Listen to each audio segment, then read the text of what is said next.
అందరూ books open చేయండి. అమ్మని అమ్మ మేడం చూసి. ఏ ప్రణయ్, లేకరా. ప్రణయ్ ఉఠో. అరే అరే లేకరా బాబు. అరే మేడం సోరే పిలుస్తుందిరా. క్యా హిందీ సబ్జెక్ట్ అంటే అంత ఈజీ అనుకుంటున్నావా? నై మళ్ళీ పడుకుంటున్నావా? సార్. ఏమరా? What is the problem madam? Class మే సోరే.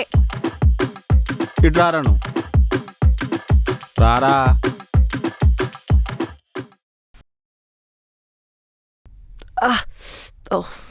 అరే మేడం ఇంత అందంగా క్లాస్ చెప్తుంటే నిద్ర ఎలా పట్టిందిరా నీకు? సార్ సారీ టీచర్, మళ్ళీ వండుకోను. ఆ? Go, this is the last warning. Okay teacher. Madam